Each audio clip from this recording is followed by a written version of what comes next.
Hey everybody, I'm Rousseau and I do a little work here and there. Looks like you're back in the Ready Ward. This time, as the title suggests, we're doing another street tile, but this time we're doing things a little bit differently, sort of like every time. Because you've seen these tiles, you know how they're made, you know how they're painted, but people want to see a step-by-step, so I made a relatively long video. Don't worry, most of the things are sped up, and for the record, the way that I make these tiles is the way that I make most things, out of a bunch of stacked up pieces of cardstock. So the specifics are going to vary based on the materials that are available to you, but this is how things go together. These tiles are pretty simple and they start with squares.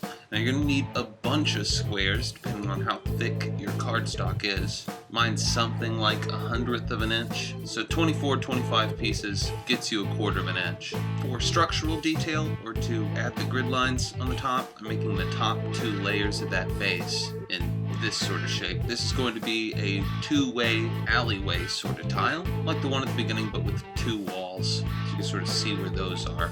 And those wall pieces, you're going to need just as many as you did for the base, because we're doing like a 2.5D thing here. So the final touch to the construction here, and this isn't always necessary, is to cut pieces to cover up the edges, because that way it doesn't really matter if the edges are a little uneven. Of course, last but not least, cannot forget the bricks, and these are just more or less uniformly sized tiny rectangle bits. Probably cut more of these than I needed, but I won't need any more, I guess. We'll see. Regardless, this is pretty much the entire tile right here. It just needs a little bit of glue, and then it will be solid. So yes, maybe a daunting bit of work, but come on, I'm gluing together squares here. A couple of quick notes before we start here. I'm using Elmer's Disappearing Purple Washable School Glue, mostly for the purple part. And I'm also going to use what I'm pretty sure is called a brayer. It's like for spreading ink when you're printmaking. But you could probably just as easily use the side of the glue stick, because that's just to press everything down. Now you gotta know this is exactly as monotonous as it looks. But, we'll call it obsessive compulsive behavior. It's sort of soothing in a way, gluing the same thing to the same thing over and over. But we'll glue and glue until we get past the 50 times fast forward section, and then it is time to put on those top 2 layers. Gluing the squares before wasn't really that messy. Really the first layer or 2 are the worst because you get it on the edges a bit. But starting here, you're going to have a little more cleanup. Luckily, for me at least, everything's purple, so I can see what needs to come off. These sections that connect to the upper wall pieces are simple enough to line up because they've got that one edge that's flush with the edge of the base. So lining these up isn't too difficult, but we still take our time and all that. And before moving on, I'm going to make sure that I use the brayer again, because this is the last chance I'm going to have for a little bit to ensure that this entire base section of the tile is flat.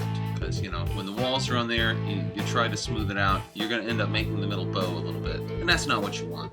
Right now, all the glue that's in there is still wet to a certain degree, so it's a little malleable, but later on, not so much. But yeah, point being, this is your final time to do a midpoint inspection before moving on to the above the base details, so the walls in this case. And that's going to work pretty much the same way, except now it's not squares, it's sort of thinner rectangles. But you know where we're coming from. We're gluing together pieces of paper. And that's probably most of the reason why I don't show this entire process every single time. I mean, you look at the length of this video, it's 2 or 3 times longer than most of the stuff that I do. And, it's stacking up pieces of paper, which is cool and all. I mean, the end result, it looks good and it's solid and it's great for making molds, but it's sort of like a let's play of a Puzz-3D. The gameplay here isn't exactly immersive though. And again, I guess you do get less content ID claims in this line of work, so to each their own. I'll just keep gluing together pieces of paper, I guess. Speaking of which, that's pretty much the base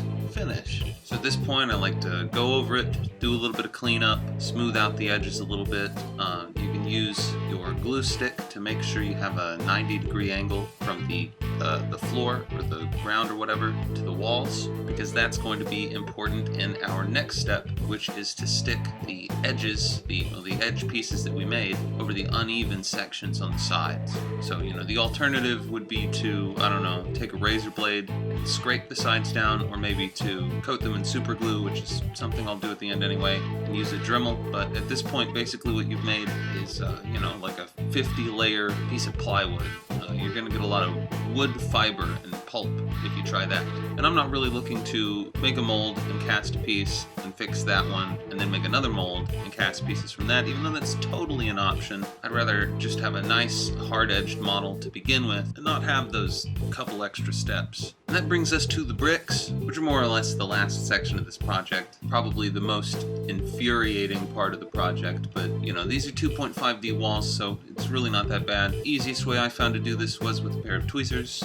You just put the glue on the brick and then stick the brick on the wall. I use one of my existing pieces for a height reference for each of the lines of bricks. It doesn't really matter if you start a particular line with a full brick or a half brick.